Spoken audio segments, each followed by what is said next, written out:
Hello everyone, this is Neha and welcome back to my channel. कैसे हैं आप सब? आई होप आप बहुत बढ़िया होंगे। स्वागत है आपका आपके अपने चैनल स्टडी परचम में। आज का हमारा वीडियो है वो हिंदी पेडागोजी की क्लास सेकंड है, यानी आज सेशन नंबर 2 है, जिसमें हम टॉप 25 MCQ क्वेश्चंस को डिस्कस करेंगे। और ये जो क्वेश्चन है ना, ये पेपर 1 और पेपर 2 दोनों बच्चों के लिए इक्वली हेल्पफुल है। दैट मीन्स कि जो बच्चे पेपर 1 देने जा रहे हैं यानी प्राइमरी के लिए हैं, और जो बच्चे पेपर 2 देने जा रहे हैं जो कि सेकेंडरी वाले बच्चे हैं, दोनों के लिए ये हिंदी पेडागोजी का जो सेशन है वो बहुत ज़्यादा इम्पॉर्टेंट रहेगा। ठीक है, हमारा क्या टारगेट है कि हम हिंदी पेडागोजी से कितने क्वेश्चन पूछे जाते हैं? 15 क्वेश्चन पूछे जाते हैं और 15 क्वेश्चन पैसेज बेस्ड होते हैं। तो अभी हमारा टारगेट है कि जो हिंदी पेडागोजी में हमें 15 आउट ऑफ 15 लेकर आना है, ताकि हम सीटेट के एग्जाम में अच्छा स्कोर कर सके। ठीक है, तो बने रहिएगा लास्ट तक वीडियो को स्किप नहीं कीजिएगा, क्योंकि एक एक क्वेश्चन विद डिस्कशन हम सॉल्व करने वाले हैं और आपको भी साथ में सॉल्व करते जाना है। और आप देखोगे कि कितनी आपकी तैयारी हो चुकी है और कितनी आपकी तैयारी करनी बाकी है। और आप बताना कमेंट सेक्शन में कि आपके कितने मार्क्स आए ये पूरे 25 क्वेश्चन में। इस पूरी सीरीज में हम कम से कम 150 क्वेश्चन को सॉल्व करने वाले हैं। 25-25 का सेट आएगा। तो आज दूसरी क्लास है और भी क्लास आने वाले हैं, तो पूरे इस चैनल पर स्टडी परचम चैनल पे आप बने रहिए और पूरी सीरीज में आप बने रहिए। इसके लिए क्या करना है, आपको चैनल को लाइक करना है, शेयर करना है एंड सब्सक्राइब करना है। तो सब्सक्रिप्शन का बटन दबाइए और साथ में बेल आइकन को हिट कीजिए, जिससे जो भी वीडियो आने वाले हैं अपकमिंग वो सबके आपके नोटिफिकेशन मिलते रहे। ठीक है, तो बिना किसी देरी के हम क्लास को स्टार्ट करेंगे और पढ़ते हैं अपने पहले क्वेश्चन को कि पहला क्वेश्चन हमसे हिंदी पेडागोजी में क्या बोलता है। ठीक है, चलिए सबसे पहला क्वेश्चन हमारा है, हिंदी भाषा शिक्षण में सांस्कृतिक संवेदनशीलता का क्या भूमिका है। यानी संस्कृति संवेदनशीलता का मतलब है कि संस्कृति का मतलब क्या होता है? कल्चर। और संवेदनशीलता का मतलब है कि जो आपका इमोशनल अटैचमेंट आपके संस्कृति से रहता है, उसकी भूमिका बताना है, उसका रोल बताना है हिंदी भाषा शिक्षण में। हम किसकी बात कर रहे हैं? हिंदी भाषा शिक्षण में संस्कृति संवेदनशीलता की क्या भूमिका है। इस तरह से आपको क्वेश्चन को बहुत अच्छे से पढ़ना है, उसके बाद आपको आंसर देखना है। सबसे पहला ऑप्शन है भाषा सीखने के लिए अप्रासंगिक। अप्रासंगिक का मतलब है रिलेवेंट नहीं, प्रासंगिक का मतलब होता है रिलेवेंट, यानी उससे जुड़ा हुआ, कनेक्टेड।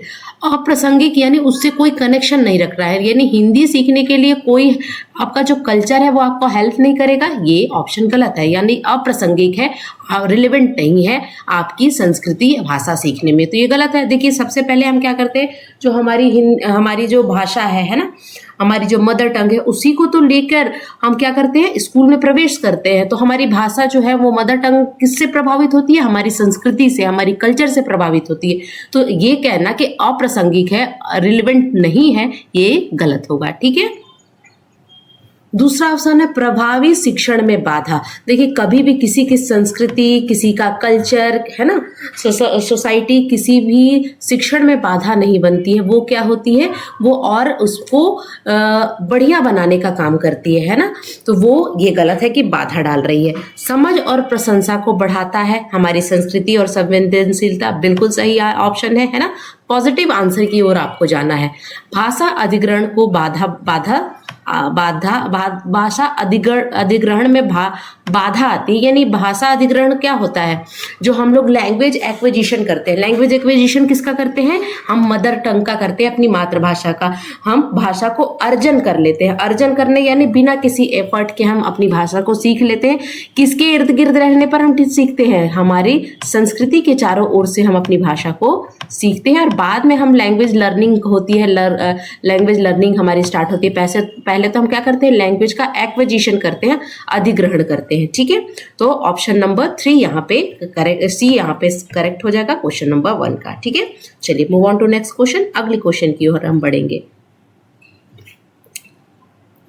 अगला क्वेश्चन है, हिंदी भाषा शिक्षण के संदर्भ में पठन शब्द का क्या अर्थ है। सिंपल है, बहुत सिंपल क्वेश्चन और बहुत ही सिंपल आंसर। पठन का मतलब होता है पढ़ना, इसमें ज़्यादा आपको सोचने की ज़रूरत नहीं है। ऐसे ऐसे भी क्वेश्चन आपको बीच में देखने को मिलेंगे जो कि अनएक्सपेक्टेड होंगे कि अच्छा ये भी क्वेश्चन आ सकता है। तो देखिए डिफिकल्टी लेवल हाई भी जा सकता है, डिफिकल्टी लेवल लो भी जा सकता है, तो आप दोनों के लिए रेडी रहिए, है ना। और इस पूरी सीरीज को देखिए, आपके 150 क्वेश्चन को सॉल्व कराने की जिम्मेदारी मेरी है, ठीक है। आराम से सॉल्व करिएगा और आपको इससे क्या पता चलेगा कि किस तरह से हमें ऑप्शन को सेलेक्ट करना है और किस तरह से हम, देखिए वो जो ऑप्शन में जितना ज़्यादा समावेशी शिक्षा की बात हो, चाइल्ड सेंटर की बात हो, है ना, बाल केंद्रित की बात हो, एक्टिविटी की बात हो, रियल लाइफ की बात हो, ये सारे पॉजिटिव आंसर होते हैं और ये कीवर्ड है, आप ध्यान में रखिएगा, है ना। चलिए नेक्स्ट क्वेश्चन देखेंगे, क्वेश्चन नंबर 3, हिंदी भाषा की कक्षाओं में अनुवाद की क्या भूमिका है। अनुवाद का मतलब क्या होता है, ट्रांसलेशन। ट्रांसलेशन की क्या भूमिका होती है हिंदी भाषा की कक्षाओं में। पहले ऑप्शन देखेंगे, भाषा के प्रयोग को केवल हिंदी तक सीमित रखना। केवल नेगेटिव वर्ड है, ऑनली वर्ड से आपको दूर जाना है। जिस क्वेश्चन में ऑनली, केवल इस तरह का रहे ना, वो आपके नेगेटिव वर्ड है। भाषा के प्रयोग को केवल हिंदी तक सीमित रखना, ऐसा नहीं है। हमको क्या करना है, मल्टीलैंग्वेजलिज्म को क्या करना है, बहुभाषिता को क्या करना है, पोषित करना है, उसको बढ़ावा देना है। तो ये गलत हो गया, ठीक है। अगला है, सीखने के लिए अनेक भाषाओं के उपयोग को प्रोत्साहित करना है। बिल्कुल सही, यहाँ पे आप क्या कर रहे हो, आप यहाँ पे बहुभाषिता को क्या कर रहे हो, पोषित कर रहे हो, उसको वैल्यू दे रहे हो, उसको क्या कर रहे हो, उसके लिए एक अच्छा एक्सपोजर तैयार कर रहे हो। तो ये बहुत सही आंसर है। फिर भी हम और क्वेश्चन को भी और ऑप्शन को पढ़ेंगे। भाषा में क्षेत्रीय विविधताओं को खत्म करना। क्षेत्रीय विविधताओं का मतलब है कि जो आपकी रीजनल है, रीजनल डाइवर्सिटी, विविधता मतलब डाइवर्सिटी को खत्म करना। तो खत्म करना, किसी चीज को खत्म नहीं करना है, आपको क्या करना है, उसको बढ़ावा देना है ना। तो ये खत्म करना भी आप यहाँ पे नेगेटिव वर्ड आ गया। मौखिक भाषा की अपेक्षा लिखित संचार को बढ़ावा देना। मौखिक यानी बोलने को आप कम ये वैल्यू दोगे और कम मौका दोगे और लिखने पर पूरा जोर रहेगा, तो ऐसा नहीं है। देखिए क्या होती है ना, जब आप बोलते हो ना, तो बोलने से आपकी पर्सनालिटी दिख के निखर के आती है, कि आपकी पर्सनालिटी दिखती है, कि आपके बोलने के तरीके से आपकी पर्सनालिटी को जज कर लिया जाता है। इसीलिए तो इंटरव्यू क्यों होता है, आपकी पर्सनालिटी को जज करने के लिए होता है, कि आपका व्यक्तित्व कैसा है, इसलिए होती है। तो लिखने से भी ज़्यादा अगर कुछ ज़्यादा इंपॉर्टेंट है तो वो मौखिक भाषा है, बोलना। उससे आपकी प्रोनाउंसिएशन समझ में आती है, आप किस तरह से लहजे में, किस उतार चढ़ाव से आप बोल रहे हो, किन शब्दों का प्रयोग कर रहे हो, ये बहुत जरूरी है। तो ऑप्शन नंबर बी यहाँ पे करेक्ट हो जाएगा क्वेश्चन नंबर 3 का।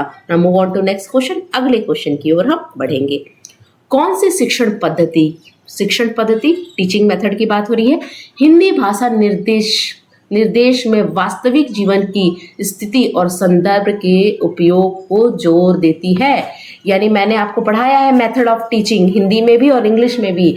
तो जहाँ पर आपको रियल लाइफ, वास्तविक जीवन की बात हो गई, जहाँ पे रियल लाइफ एक्सपोजर मिले, जिस मेथड में रियल लाइफ के थ्रू आप पढ़ा रहे हो, वो मेथड होती है परिस्थितिजनक भाषा शिक्षण, या इसको आप सिचुएशनल लैंग्वेज टीचिंग के नाम से जानते हो, या आप कम्युनिकेटिव लैंग्वेज टीचिंग के नाम से भी आप इसको जानते हो।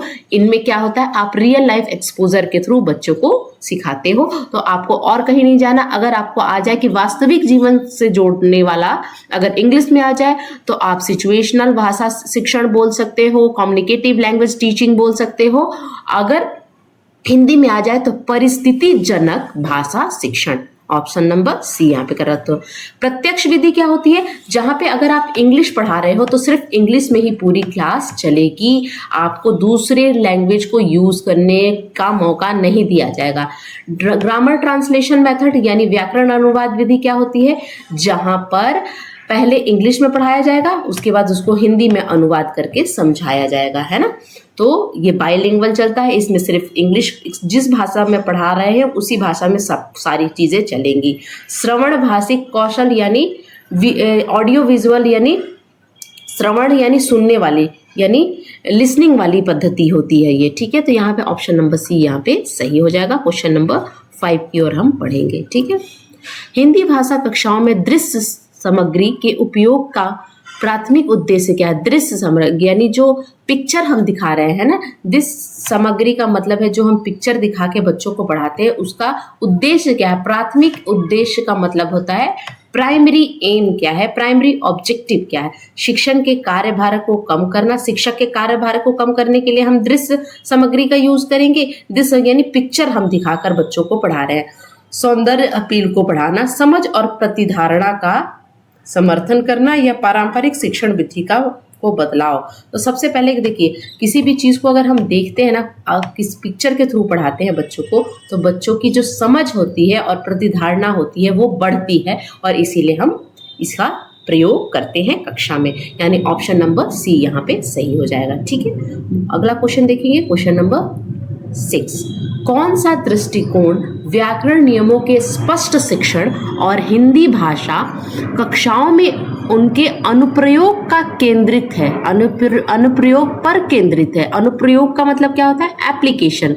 एप्लीकेशन इंग्लिश में बोलेंगे। कभी कभी बच्चे क्या होते हैं कि डिफिकल्ट वर्ड जो होते हैं हिंदी में हम समझते हैं, इंग्लिश में उसका समझ जाते हैं, बट क्या है ना, हिंदी में हम जो शुद्ध हिंदी होती है उसको हम समझ नहीं पाते हैं।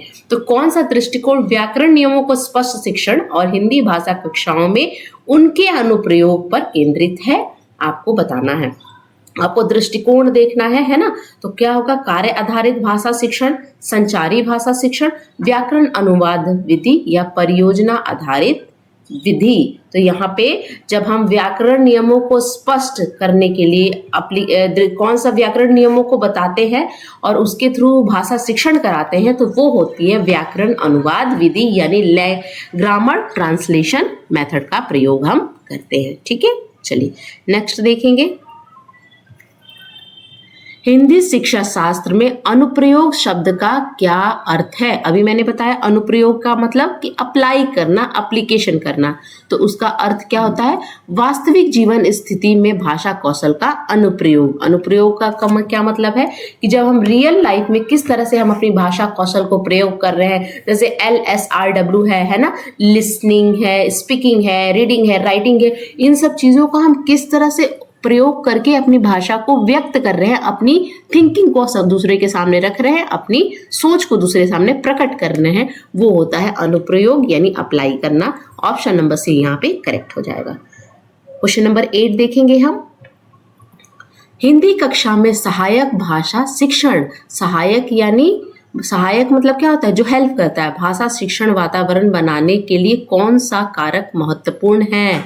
सहायक मतलब क्या होता है, जो हेल्प करे, असिस्टेंट का काम करे भाषा शिक्षण वातावरण बनाने के लिए, यानी ऐसा वातावरण बनाए जहाँ पे लैंग्वेज टीचिंग का अच्छा वातावरण बने और उसमें बहुत ज़्यादा वो क्या कर सके, एक्सपोजर दे सके, बहुत ज़्यादा उसको प्रभावी बना सके। उसमें किसका रोल रहता है, आपको बताना है कौन सा कारक महत्वपूर्ण है। सख्त अनुशासन, अगर आप डिसिप्लिन घर रखोगे, और अनुशासन भी कैसा, सख्त वाला, यानी डिसिप्लिन जो होती है वो बहुत ही टफ डिसिप्लिन के साथ।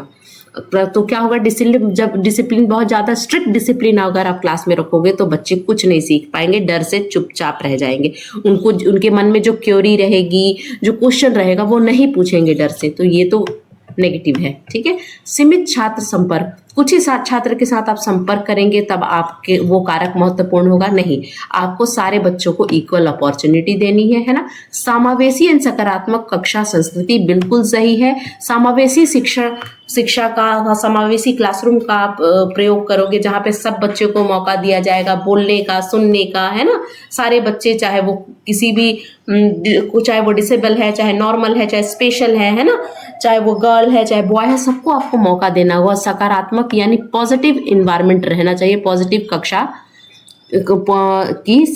संस्कृति यानी कल्चर रहनी चाहिए, बिल्कुल सही। शिक्षक केंद्रित नहीं होना चाहिए, बाल केंद्रित होनी चाहिए। ठीक है, तो ऑप्शन नंबर सी यहाँ पे करेक्ट हो जाएगा क्वेश्चन नंबर 8 का। Move on to next question, question number 9 देखेंगे।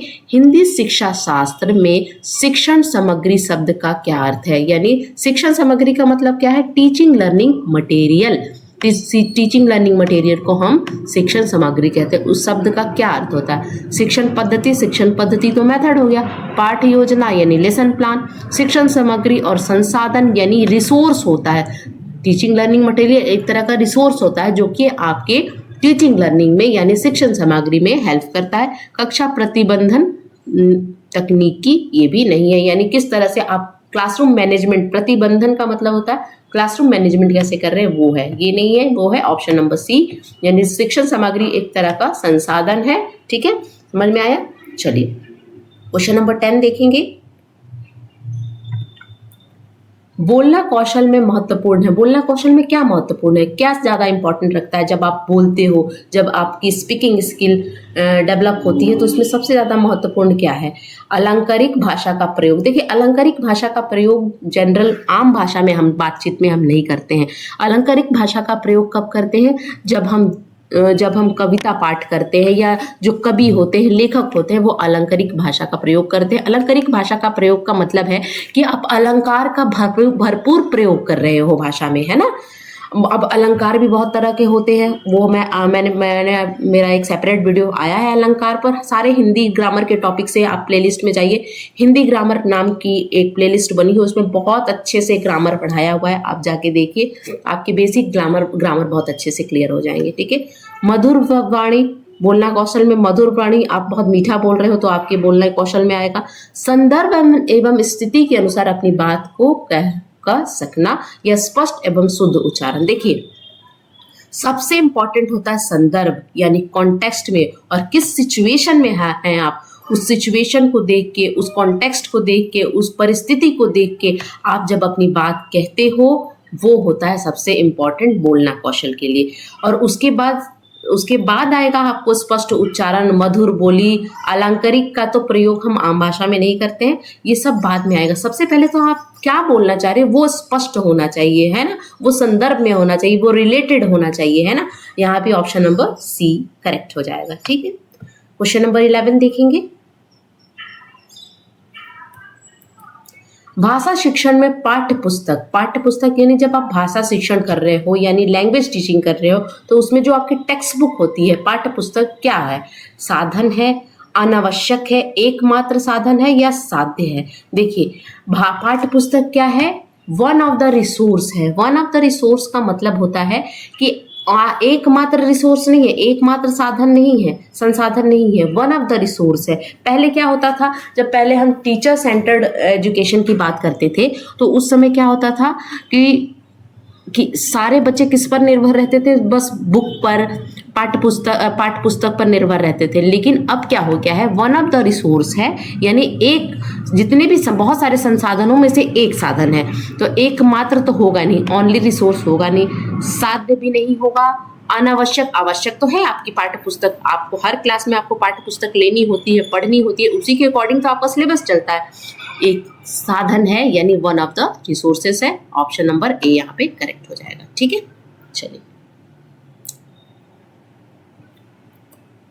एक बहुसांस्कृतिक कक्षा में आप भाषा शिक्षण के रूप में किस बात को अधिक महत्व देंगे? यानी बहुसांस्कृतिक कक्षा, यानी मल्टीकल्चरल कक्षा है, यानी मल्टीकल्चरल क्लासरूम में आप भाषा शिक्षण के रूप में किस बात को अधिक महत्व देंगे? अब मल्टीकल्चर है, यानी मल्टीभाषी बच्चे हैं, अलग अलग कल्चर से आ रहे हैं, अलग अलग भाषा को लेके क्लासरूम में आ रहे हैं, तो आप किस चीज को महत्व देंगे, किस चीज को वैल्यू देंगे? स्वयं शुद्ध भाषा प्रयोग का, खुद भाषा प्रयोग का, आप खुद अपने भाषा को शुद्ध रूप से प्रयोग करोगे, बच्चों के भाषा प्रयोग को अधिक से अधिक अवसर दोगे, पाठ्य पुस्तक के प्रत्येक पाठ को भली भांति समझना, बच्चों को व्याकरण सिखाना। यानी सबसे पहले है कि आपके क्लास में डिफरेंट कल्चर वाले बच्चे हैं, कोई मान लीजिए गुजराती है, कोई मराठी है, कोई हिंदी भाषी है ना, कोई उर्दू भाषी बच्चा है, कोई भोजपुरी बोलता है, तो ये तो उनकी मदर टंग है ना, मदर टंग है। लेकिन आप क्या करोगे? पहले उन बच्चों को मौका दोगे, बच्चों को भाषा प्रयोग के अधिक से अधिक अवसर दोगे। जैसे मान लीजिए कि ये बोलने में कठिनाई हो रही है, तो गलत बोलते बोलते ही तो बच्चा सही बोलेगा, तो पहले आप उनको मौका दोगे, भरपूर अवसर दोगे, एक्सपोजर दोगे, ये सब चीजें पॉजिटिव वर्ड है, यानी ऑप्शन नंबर बी यहाँ पे करेक्ट हो जाएगा। ठीक है, क्वेश्चन नंबर 13 देखेंगे। हिंदी की कक्षा में प्राय हिंदीतर भाषी बच्चे हिंदी सीखने में अनेक कठिनाई का सामना करते हैं, क्यों? हिंदीतर बच्चों की भाषा का मतलब है कि जिनकी मदर टंग हिंदी है, उनको हिंदी सीखने में कठिनाई, उनको भी हिंदी सीखने में कठिनाई होती है। इसका एग्जैक्ट रीज़न आपको बताना है, कारण क्या है। ठीक है, हिंदी बहुत कठिन भाषा है। अब हिंदी बहुत कठिन भाषा ऐसा कुछ नहीं है, सारे भाषा जो है वो कठिन ही होते हैं, लेकिन आप जिस तरह से सीखने, किसी भी भाषा को सीखने का तरीका होता है तो उसको आप इजी बना सकते हो, है ना। कोई भी चीज़ टफ या कोई भी चीज़ इजी नहीं होता है, इस चीज़ को आप मान के सुनो, है ना। जितना ज़्यादा आप उसका यूज़ करोगे, है ना, जितना ज़्यादा उसको अच्छे तरीके से रियल लाइफ में यूज़ करोगे उतना अच्छा आपका वो होते जाएगा। प्राय हिंदी और उनकी मातृभाषा की संचरणता में अंतर होता है। वे मन लगाकर हिंदी नहीं सीखते, हिंदी सीखने के प्रति उनमें अरुचि होती है। अरुचि नेगेटिव वर्ड, ऐसा नहीं है कि वो हिंदी सीखना नहीं चाहते, उनका इंटरेस्ट नहीं है, ये गलत है। वे मन लगा के नहीं पढ़ते, आप बच्चों को गलत नहीं ठहरा सकते हो। क्या होता है ना, अक्सर प्राय हिंदी और उसकी मातृभाषा, जैसे हिंदी से जो जिसकी जैसे आप हिंदी है ना, हिंदी है और हिंदी टच वाली बोलियां जैसे होती है भोजपुरी, बहुत हद तक हिंदी से मिलती है, अवधी बहुत हद तक हिंदी से मिलती है। तो ये जो होती है ना, दोनों में अंतर पाया जाता है। जो मानक हिंदी होती है वो बिल्कुल अलग होती है, बुक वाली हिंदी अलग होती है, और जो हिंदी का प्रयोग आप अपने घर के एनवायरनमेंट बोलते हो, दोनों में अंतर होता है। इसीलिए वहाँ पे कठिनाई का सामना करना पड़ता है जो बच्चे हिंदी बैकग्राउंड से आते हैं। Option number B is the correct answer. ठीक है, क्वेश्चन नंबर 14 हम पढ़ेंगे।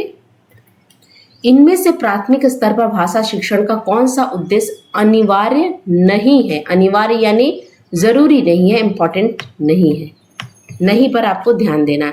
भाषा के अलंकारिक प्रयोग की क्षमता का विकास, मानवीय मूल्यों का विकास, विभिन्न संदर्भों में प्रयुक्त शब्दों के सही अर्थ ग्रहण करना, विभिन्न संदर्भों और स्थितियों में अपनी भाषा व्यक्त करने की कुशलता का विकास। बिल्कुल सही है, आप अलग अलग संदर्भ में, अलग अलग कॉन्टेक्स्ट और स्थिति में अपनी भाषा का प्रयोग कर पा रहे हो, ये बहुत अच्छी बात है। विभिन्न संदर्भ में प्रयुक्त शब्दों का भी आप प्रयोग कर रहे हो और उसका अर्थ ग्रहण कर रहे हो, यानी शब्द को समझ भी रहे हो, उसके अर्थ को समझ रहे हो। मानवीय मूल्यों का विकास, ये भी सही है, लेकिन भाषा के अलंकारिक प्रयोग की क्षमता का विकास ये बहुत ज़्यादा इम्पोर्टेंट नहीं माना जा सकता। ऑप्शन नंबर ए यहाँ पे करेक्ट हो जाएगा। ठीक है, अभी मैंने अलंकारिक भाषा के बारे में आपको बताया। बच्चों के भाषा विकास की क्रमिक प्रगति रिकॉर्ड रखने का कौन सा सर्वाधिक सहायक है। क्रमिक प्रगति यानी आपको क्या करना है, सीरियल वाइज बच्चे कब कैसा किए, पूरे साल भर का आप एक रिकॉर्ड तैयार कर रहे हो। इस टेस्ट में इन्होंने ऐसा किया, फिर इसमें थोड़ा प्रोग्रेस हुआ, फिर स्पोर्ट्स में बच्चे ने ऐसा किया, को करिकुलर एक्टिविटी में, ये सारी चीज़ों का एक आप क्या कर रहे हो, एक रिपोर्ट बना के रखते हो, रिकॉर्ड बना के रखते हो एक बुक में। उसको हम बोलते हैं, एक फाइल में उसको हम बोलते हैं पोर्टफोलियो, है ना। क्रमिक आप इतना याद रखिएगा, पोर्टफोलियो क्या होता है, क्रमिक प्रगति का रिकॉर्ड किसमें होता है, पोर्टफोलियो में होता है। ठीक है, तो ऑप्शन नंबर डी करेक्ट हो जाएगा। क्वेश्चन नंबर 16 है, प्राथमिक स्तर पर सुनना बोलना कौशल के विकास में कौन सी विधि अधिक सहायक है। सुनना यानी लिसनिंग, बोलना यानी स्पीकिंग वाली कौशल को आपको बढ़ाना है, यानी लैंग्वेज स्किल को बढ़ाना है। उसमें कौन सी विधियां यानी मेथड आपके लिए हेल्पफुल करेगी। भूमिका निर्वाह, रोल प्ले और समाचार वाचन। भूमिका निर्वाह तो पॉजिटिव है, भूमिका यानी रोल प्ले करोगे तो आपका सुनना बोलना सही होगा, लेकिन समाचार वाचन ये उतना सही नहीं लग रहा है। दूसरा भूमिका निर्वाह और बातचीत, बिल्कुल सही। भूमिका निर्वाह जब आप रोल प्ले करोगे, किसी का रोल, ट्री का रोल किया है आपने, एनिमल का रोल किया, उसके थ्रू आपका सुनना बोलना कौशल विकसित होगा। और बातचीत से भी आपका सुनना, बातचीत में क्या करते हैं, एक बोलता है तो दूसरा सुनता है, दूसरा सुनता है तो फिर बोलता है, तो ये आपका करेक्ट माना जाएगा। ठीक है, कहानी कथन और सूत्रलेख, कविता पाठ और भाषा प्रयोगशाला ये नहीं होगा। ठीक है, तो यहाँ पे ऑप्शन नंबर बी होगा, भूमिका निर्वाह और बातचीत। भूमिका निर्वाह का मतलब होता है role play. Role play positive word है, ध्यान में रखिएगा। ठीक है, चलिए, अगर आपको वीडियो अच्छा लग रहा है तो प्लीज़ लाइक कीजिएगा, शेयर कीजिएगा और सब्सक्राइब का बटन अभी दबाइए और आप आगे बढ़िए। ठीक है, चलिए, भाषा की कक्षा का माहौल कैसा होना चाहिए। भाषा के कक्षा में यानी आप लैंग्वेज की क्लास में हो, उसका माहौल कैसा होना चाहिए, कैसा वहाँ का वातावरण होना चाहिए वो आपको बताना है।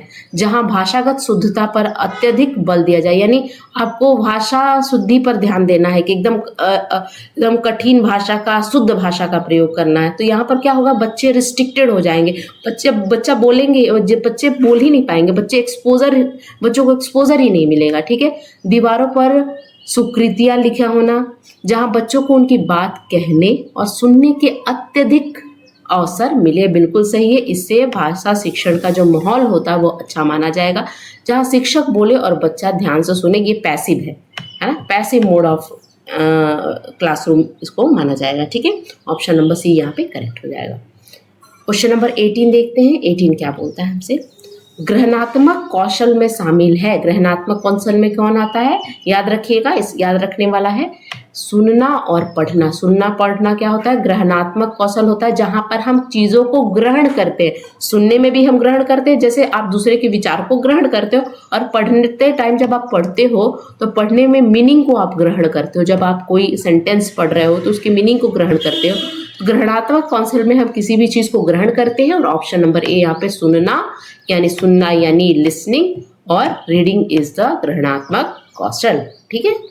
नेक्स्ट हम देखेंगे क्वेश्चन नंबर 19। पहली कक्षा में पढ़ने वाली अंकिता अक्सर ड वाले शब्द को गलत तरीके से बोलती है, आप क्या करेंगे। ड वाले शब्द को, जिस शब्द में ड आ रहा है ना, उसको वो गलत बोल रही है। ठीक है। तो आप उसके लिए क्या करोगे, उसको आप कैसे ओवरकम करोगे, उसको कैसे खत्म करोगे। अंकिता को ड वाले शब्द को अपने पीछे पीछे दोहराने के लिए कहोगे, ये तो रटवाने जैसी बात होगी। बोलो ड, बोलो डाकू, बोलो, ऐसे ऐसे करोगे तो क्या होगा, ये तो रटवाने वाली बात हो गई। ठीक है।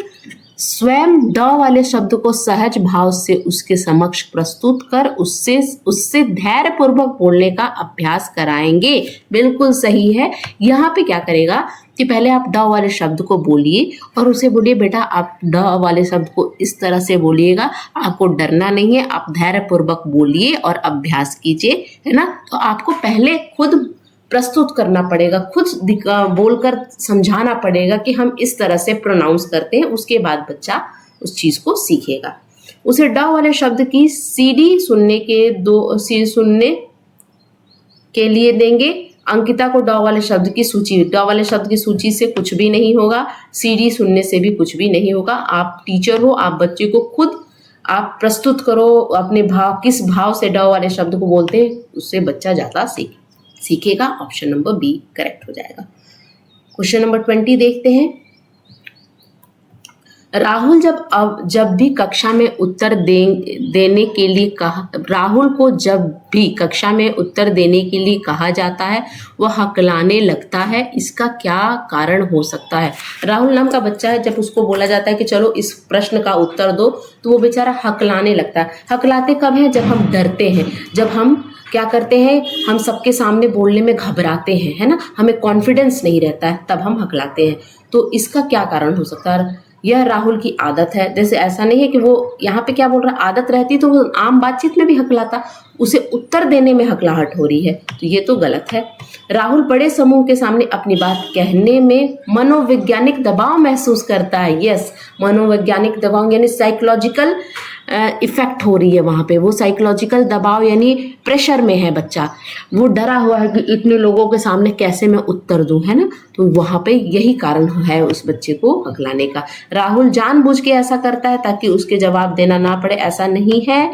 राहुल को सही उत्तर नहीं पता है, ऐसा भी नहीं है। सही नहीं पता है तो गलत तो पता होगा, वो बोलने में हकलाने क्यों लगा। तो ऑप्शन नंबर बी यहाँ पे करेक्ट हो जाएगा। Now move on to next question. Question number 21 हम देखेंगे। ठीक है। पाठ पढ़ने पढ़ाने के बाद किस तरह के सवाल बच्चों के समझ का मूल्यांकन करने में सहायक नहीं होते हैं। आपने पाठ पढ़ा दिया, आपने लेसन को पढ़ा दिया, उसके बाद आप आप जानना चाहते हो कि बच्चों ने किस हद तक इस पूरे पाठ को समझा, उसमें कौन सा जो प्रश्न है वो हेल्प नहीं करेगा जिससे आपको समझ में आए कि वो बच्चे ने कितना समझा है, यानी किसमें आप ज़्यादा बच्चे को समझ पाओगे।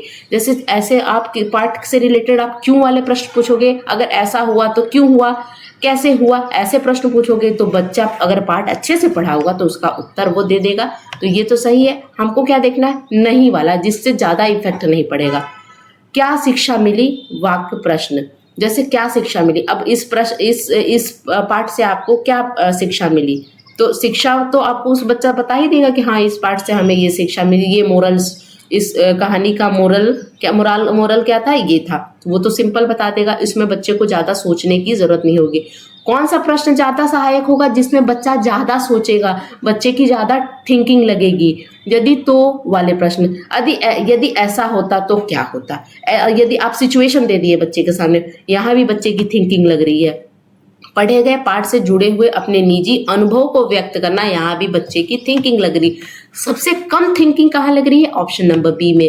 क्या शिक्षा मिली, सिंपल सा वर्ड में, सर हमसे ये शिक्षा मिली ना कि हमें सदा सत्य बोलना चाहिए, तो ये सारे बच्चे बोल पाएंगे, है ना। तो ये ऑप्शन जो है वो सही होगा। ये ऑप्शन गलत है, इसीलिए सही होगा क्योंकि हमसे क्या पूछा था, नहीं पूछा था। ध्यान दीजिएगा नहीं वाले प्रश्न पर, ठीक है। अगला क्वेश्चन है क्वेश्चन नंबर 22, हमसे बोलता है राधिका अक्सर लड़का का लका, कमाई होने लगी को कमाई होगी लिखने जैसी गलतियां करती है, यानी वो छोड़ रही है बीच बीच में। यह इस ओर संकेत करता है कि वो किस ओर संकेत करता है, क्यों वो ऐसा कर रही है, आपको बताना है, ठीक है। राधिका को मात्राओं की ज्ञान नहीं है, ये ऐसा नहीं है कि राधिका को अगर मात्राओं की ज्ञान नहीं है तो कमाई होगी, कमाई होने लगेगी, कमाई तो वो लिख ही रही है, होगी लिख ही रही है, वो होने लगी ऐसा नहीं है कि ये गलत लिखी है ना, उसने बीच में छोड़ा है ना। राधिका के विचारों की तेजी गति के साथ उसकी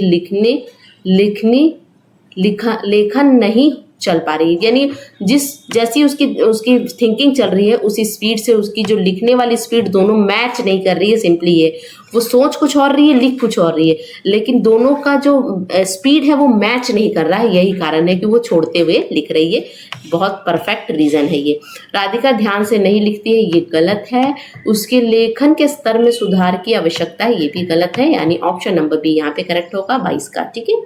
अगला क्वेश्चन देखेंगे क्वेश्चन नंबर 23, कुल 25 क्वेश्चन है और 2-3 क्वेश्चन बच गए हैं आपके।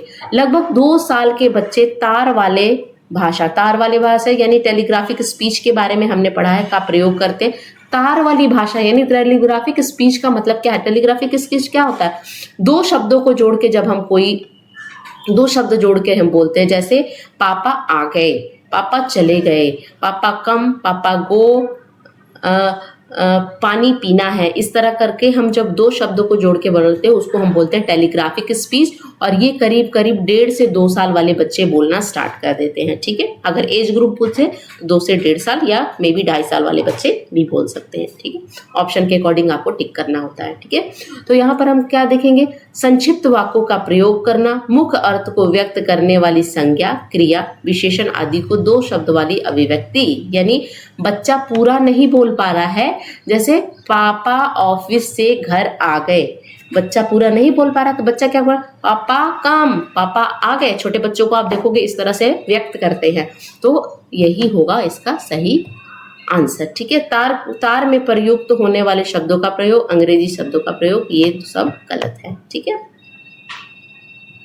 चलिए 24 नंबर का क्वेश्चन देखते हैं। लाइक शेयर सब्सक्राइब करते रहिएगा। नेक्स्ट क्वेश्चन है, प्राथमिक स्तर पर बच्चे किस प्रकार की कविता पसंद करते हैं, यानी जो छोटे बच्चे होते हैं प्राथमिक स्तर में, यानी 1 से 5th वाले बच्चे की बात हो रही है, किस तरह की कविता को पसंद करते हैं। ऐसी कविता जो कि सॉन्ग रिलेटेड हो, लयात्मक हो, लय हो उसमें, है ना, जिस तरह जैसे जिसमें लयात्मकता होती है वो उस तरह के कविता को प्रश्न करते हैं, जो अनिवार्य रूप से राजा रानी से जुड़ी हो, जो तुकांत ना हो, तुकांत वाले ही तो पसंद करते हैं, यहाँ पे तुकांत ना हो लिखा है। तुकांत वाले क्या होते हैं, राइमिंग वाले, है ना, जो कोई सीख ना देती हो, ये नहीं होगा। लयात्मक कविता का क्या होता है, बहुत सारे आपने क्लास इसमें देखा होगा, लोअर क्लासेस में बहुत अच्छी अच्छी कविताएं हैं, वो लय से भरी होती हैं और टीचर भी उसी तरीके से बच्चों के सामने क्या करता है, प्रस्तुत करते हैं, ठीक।